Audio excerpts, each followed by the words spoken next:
రాజన్న సిరిసిల్ల జిల్లా కేంద్రంలోని మున్సిపల్ కార్యాలయంలో నూతన పాలకవర్గం కొలువుదీరింది.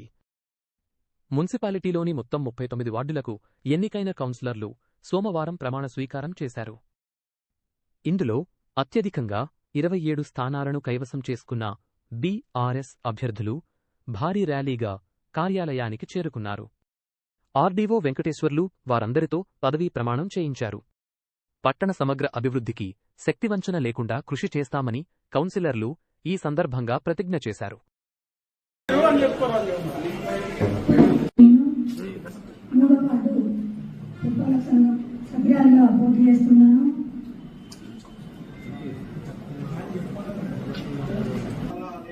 జిల్లా కళాని నేను సిరిసిల్ల పురపాలక సంఘం వార్డు 3వ వార్డు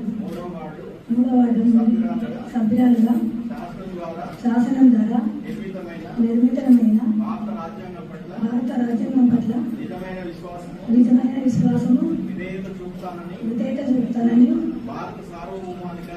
భారత సార్వభౌమాధికారాన్ని సమగ్రతను కాపాడతానని నేను స్వీకరించబోయే కర్తవ్యాన్ని శ్రద్ధాశక్తులతో నిర్వహిస్తానని దైవ సాక్షిగా నా అంతరాత్మ సాక్షిగా ప్రమాణం చేస్తున్నాను.